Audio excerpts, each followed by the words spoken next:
1절 화면 보고 다 같이 읽겠습니다.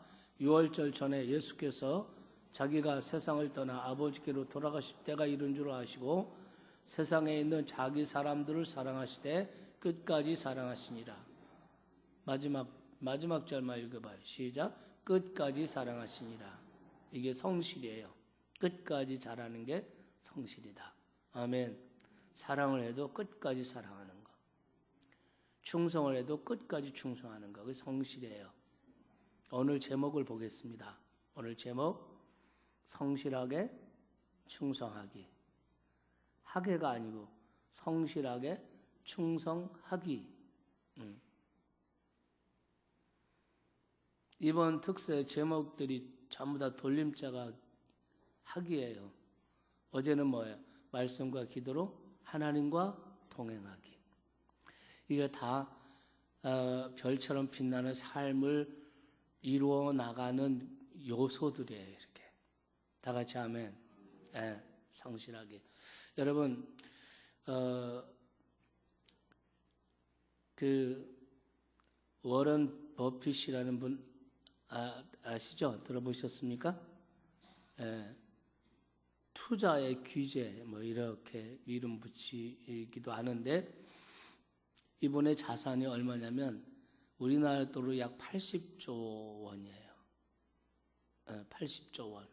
근데 지금까지 기부를 얼마나 했냐면 20조를 했어요. 그러니까 세계에서 가장 많은 돈을 기부한 사람 워런 버핏이에요. 크리스찬입니다. 그런데 이 워런 버핏이 부를 얻는 길은 성실에 있다. 이런 얘기를 했어요. 그리고 이분이 이제 사람을 뽑잖아요. 자기가 일을 맡기거나 자기 안고 일을 할 사람을 뽑을 때 세 가지를 첫째는 성실, 두 번째 에너지, 세 번째 지능. 그는 이런 말이에요. 성실이 없으면 나머지 두 개는 그냥 죽는 거라는 거예요. 성실이 없으면 에너지도 죽는 거예요. 지능도 죽는, 쓸 데가 없다는 거예요. 뭐가 없으면? 성실이 없으면. 깨달아지면 아멘 합시다. 성실을 잃으면 인생에서 모든 것을 잃어버린다는 거예요. 성실은 탁월함에 이르는 비결이라는 거예요. 에너지도 중요하고 지능도 대단히 중요하지만 그러나 성실이 없으면 탁월함에 이를 수 없다는 거예요. 다 같이 하면 이거는 그냥 지나가는 사람이 말한 것이 아니라 세계에서 제일 부자, 제일 많은 돈을 기부하고 이런 속에서 나온 그런 사람에게서 나온 말이에요. 이거는 우리가 잘 기억해야 할 줄로 믿습니다. 우리가 신앙생활에 있어서도 믿음 생활에 있어도 성실의 가치는 변하지 않아요. 성실은 그리스도인의 트레이드마크예요. 아멘.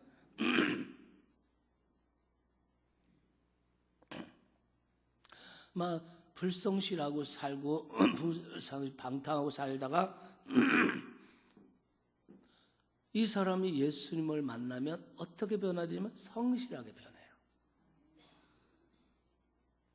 성실한 남편으로 변하고 성실한 자녀로 변하고 할렐루야.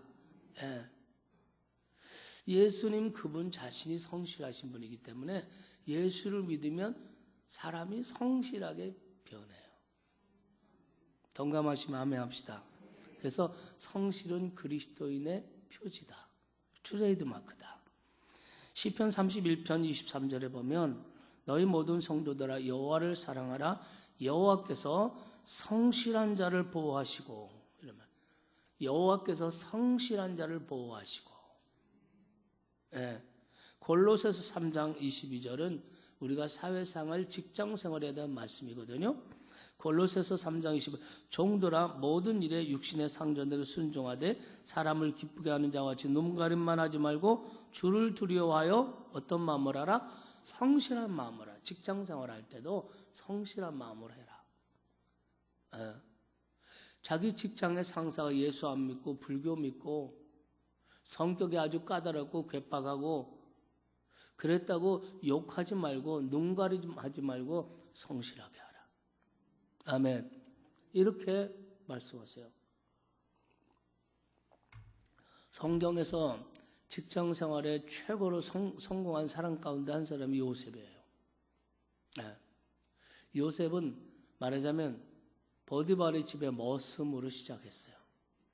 그런데 애굽의 총리 대신이 되었어요. 그 비결이 뭐죠? 성실함이었습니다. 다 같이 아멘. 그 보디발의 집에서도 얼마나 성실했습니까? 그래서 그 주인 보디발이 그에게 모든 사물을 다 맡기잖아요. 자기 재산 관리를 다 맡겼어. 그냥 한 가지 안 맡겼어. 자기 아내야. 그 아내가 요셉을 유혹할 때 주인이 다 맡겼지만 당신은 내게 맡기지 않았습니다. 이러잖아요. 여러분, 이 성실이 얼마나 중요해요. 감옥에 들어갔어요. 억울하게 누명 쓰고 감옥에 들어갔어요. 얼마나 억울하겠어요. 근데 요셉의 감옥 생활을 보면은 한마디로 성실했어요. 할렐루야. 네. 이래서 그 요셉이 애굽의 총리 대신이 됐잖아요. 총리 대신이 됐을 때 어떻게 했습니까? 바로 왕에게 성실했습니다. 네. 그래서 흉년 들 때 곡식을 다 모았다가 그 다음에는 흉년 들 때 그 곡식을 팔기 시작했어요. 그러니까 백성들이 와서 곡식이 없으니까 그 돈을 주고 사잖아요. 돈이 없으면 어떻게 하겠어요? 자기 땅을 바로에게 바치고 양식을 얻어가는 거야.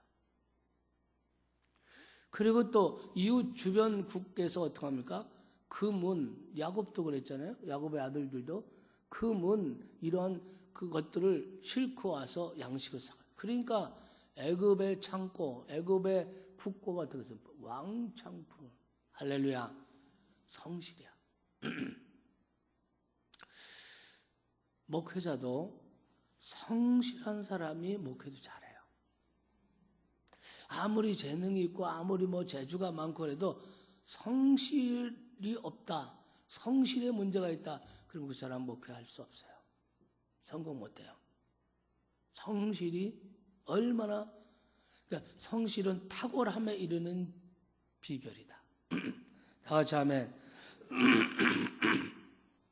우리는 하나님을 섬길 때나 또 교회 사역을 할 때나 직장이나 가정이나 사람들과 관계 속에서나 우리는 잃어버리지 말아야 될 것이 뭡니까?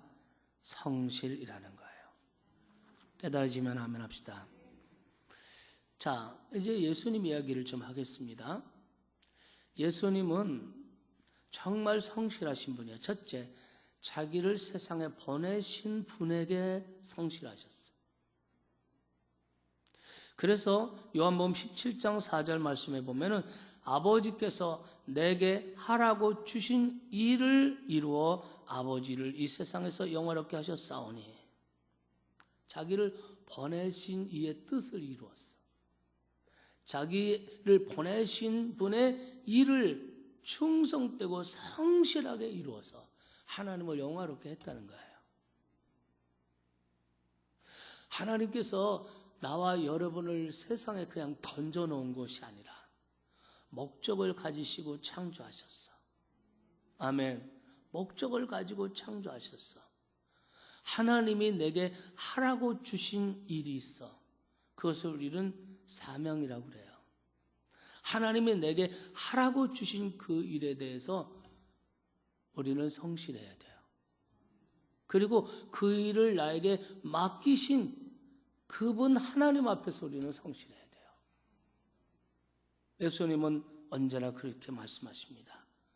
요한복음 19장에 보면 예수께서 신포도주를 받으신 후 가라사대 다 이루었다 하시고 머리를 숙이고 영원히 떠나갔습니다. 이 말 뭐래요? 하나님이 자기를 이 땅에 보내신 분의 뜻을, 그분의 뜻을 다 이루었다. 끝까지 충성하셨다. 다 같이 아멘. 예. 우리는 이 예수님을 훈련하고 이 예수님을 본받기를 바랍니다. 가만히 살펴보세요. 내가 그리스도인 예수 그리스도의 제자라고 하면서 불성실하고 성실하지 않은 모습이 있는지, 그런 부분에 대해서 오늘 다시 한번 점검할 수 있기를 주님의 이름으로 축원합니다. 아멘. 네.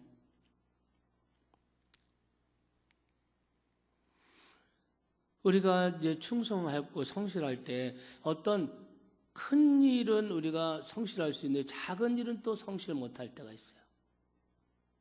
그런데 성실이라는 거는 크고 작은 것에 구별되는 거 아니에요. 일에 따라서 여기는 성실하고 여기는 성실하지 않고 이게 아니에요. 교회는 성실한데 집에 가서는 성실하지 않고 이게 아니에요.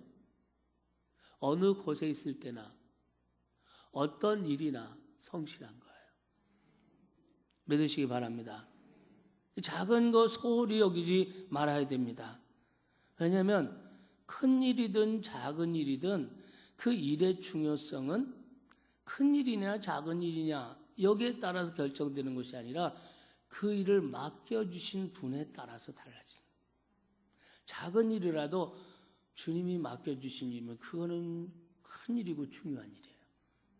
주님이 내게 맡겨주신 일, 나를 불러주시고 나를 보내신 분, 그분 앞에 우리의 삶 전체를 성실하게 올려드릴 수 있기를 주님의 이름으로 축원합니다.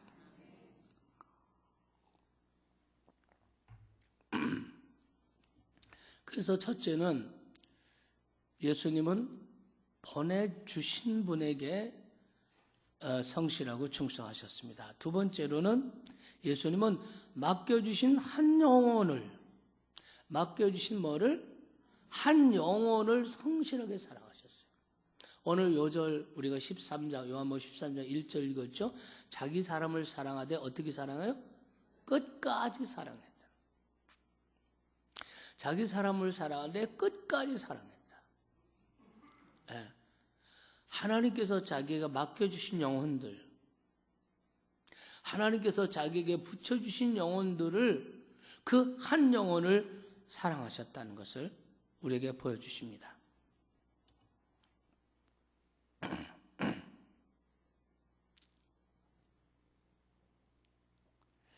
우리가 성경에 보면은 예수님께서 그 십자가 상에서 한 강도를 주님께서 그 기도를 들으시잖아요. 당신의 나라에 임하실 때 나를 기억해 주십시오.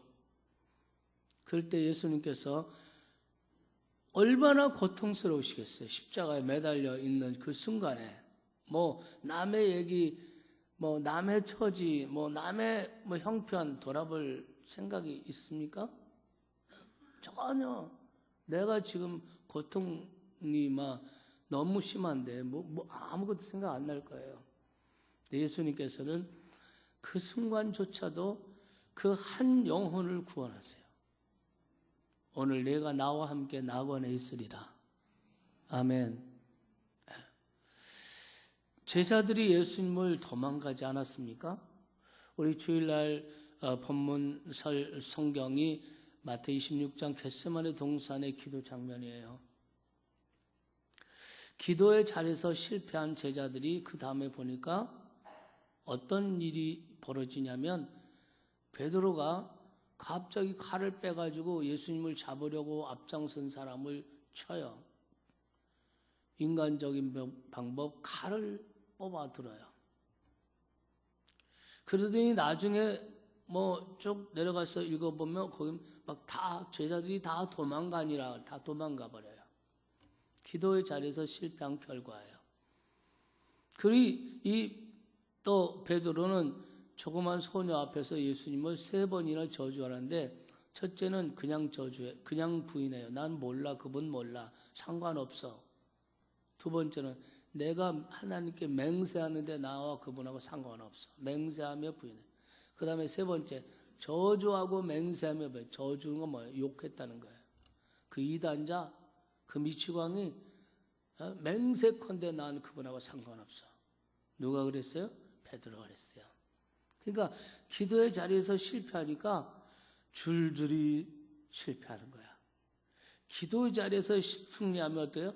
줄줄이 승리하는 거야. 할렐루야. 예. 이렇게 예수님을 도망가고 저주하고 맹세하며 부인하고 갈릴리로 고기 잡으러 떠났던 그 베드로를 예수님이 어떻게 하셨습니까? 부활하신 후에 갈릴리로 가세요. 마리아를 처음 부활하시고 마리아 첫 번 만나잖아요. 마리아에게 첫 번 한 말은 뭐예요? 내 형제들에게 가서 갈릴리에서 만나자고 해라. 할렐루야. 갈릴리에서 예수님은 자기를 부인하고 배반하고 도망간 제자들 생각을 하는 거예요. 갈릴리에 가서 베드로를 그 새벽에 만나 주시는데 숯불을 피워놓고 생선을 구워놓고 아침 조반을 준비해놓고 할렐루야 베드로를 만나주세요. 네. 왜요? 베드로 하나님께서 맡겨주신 그 영혼을 어떻게 해요? 성실하게 세워갑니다. 그리고 나중에 뭐라고 해요? 내 양을 먹이라. 아멘. 너가 지금은 내 마음대로 젊었을 때 살았지만 이제 나이 들면 너가 나를 위해서 순교를 하게 될 것이다. 양팔을 벌리고 죽게 될 것이다. 그가 어떻게 죽을 것인지를 예언해 주신 거예요. 할렐루야. 하나님께서 맡겨주신 영혼을 성실하게 살아가셨어요. 네. 우리가 이런 일들 얼마나 많아요. 한 영혼을 사랑하시는 그 주님의 모습들이 성경에 보면 얼마나 많습니까? 거라사 지방에 귀신 들려서 아주 흉악한 사람이 한 사람이 있었잖아요. 청년이. 이 사람이 귀신 들려가지고 막 가도 나도 다 부시고 나오고 사슬록으로 묶고는 그 사슬을 끊고 나오고 무덤 사이에서 지나간 사람에게 달려들어서 해코지하고 이런 귀신 들려서 완전히 버려진 이 사람. 이 청년을 주님께서는 이 한 영혼을 구원하시기 위해서 어떻게 하셨습니까? 저녁 때 배를 타고 그리고 제자들과 함께 갈릴리 호수를 건너서 거라사로 가잖아요. 갈 때 무슨 일이 만났어요? 풍랑이 일어났어요. 그죠? 네, 그 풍랑이 일어났습니다. 그래서 제자들이 막 예수님 막 흔들어 깨우지 않습니다. 우리가 죽게 되었습니다. 그리고서 그 풍랑이 일어날 줄 예수님 왜 모르셨겠어요? 그 풍랑이 일어나는 그 밤중에 왜 굳이 갈릴리 바다를 건너서 거라사 지역으로 가시다. 성경을 쭉 읽다 보면 내일 아침에 가시면 좋은데 왜 이렇게 밤중에 이렇게 가시나. 근데 그 다음 거라사 지역에 딱 내리셔서 누구한테 가냐면 그 무덤 사이에서 미친 거라사 청년을 만나세요. 믿습니까? 이게 예수님이 하나님이 자기에게 맡겨주신, 자기에게 보내신 한 영혼에 대한 성실함이셨어요. 이 성실함으로 여러분과 내가 오늘 이 자리에 있는 거예요. 믿습니까? 주님의 성실함이 없으셨다면,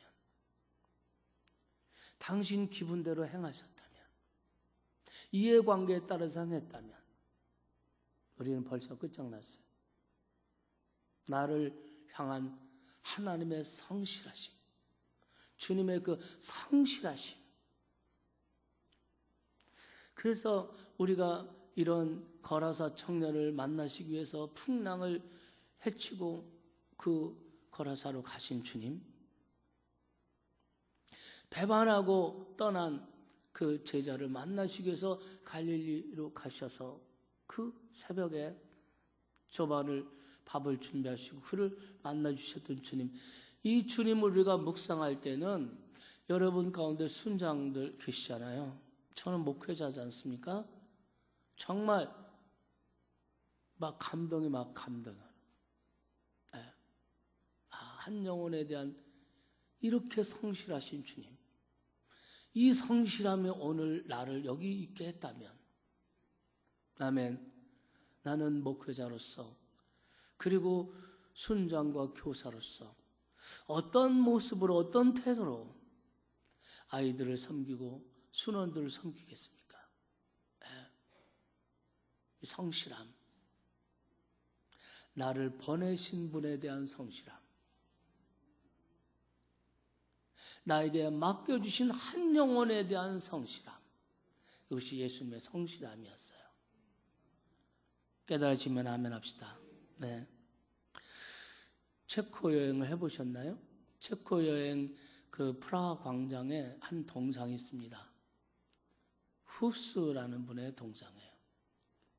우리는 종교개혁 그러면 가톨릭의 그 잘못된 신앙을 개혁하는 게 종교개혁 아닙니까? 가톨릭에 저항해서 개혁운동 그러면 루터나 칼뱅이나 츠빙길리나 뭐 이런 사람 생각해요.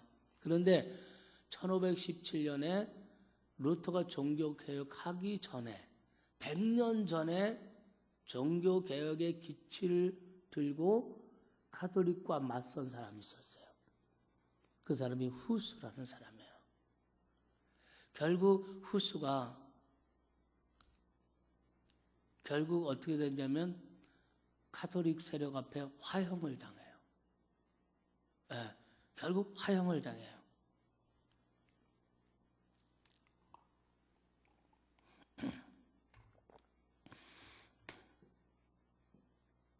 그런데 이 후스의 동상이 프라하 광장에 세워져 있는데 그거는 저는 그 후스가 활동하던 곳, 후스가 또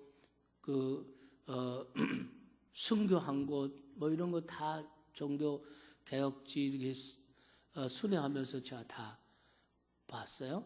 근데 그 후스의 동상 아래 4마디가 써 있어. 첫째, 4마디가 뭐냐면 성실하게 배웠다, 성실하게 살았다, 성실하게 사랑했다, 성실하게 지켰다. 그러니까 이 순교자에게, 이 후스에게는 성실이 그의 삶 전부였어. 깨달아지면 아멘 합시다. 불성무물이라는 말이 있어요. 불성무물. 논어에 나오는 말이야. 불성무물. 성실이 없으면 아무것도 이루어지지 않는다는 거예요. 성실함이 없이는 아무것도 되지 않는다는 거예요. 하나님께서 다윗을 귀하게 보신 이유가 뭐예요? 다윗의 성실함 때문에. 하나님 마음에 합했어. 믿습니까? 네. 우리가 하나님께 성실한 것이 하나님을 사랑하는 표시야. 사람에 대해서 성실한 것이 그 사람에 대한 사랑의 표시야. 다 같이 하면 아내에게 성실하면 그 사랑의 표시야. 믿습니까? 네. 이 성실함은 인간관계에서는 다른 말로 말하면 사랑이라고 말할 수 있어. 여러분, 우리가 한 번 세상 사는 거잖아요. 그리고 우리는 벌써 여기 계신 분은 반은 다 넘었어. 몇 사람 빼놓고는 인생의 절반 넘었어. 어떤 분은 지금만 한 6분 응선, 7분 응선까지 온 사람들도 있어. 얼마 안 남았어. 어떻게 살아야 되겠습니까?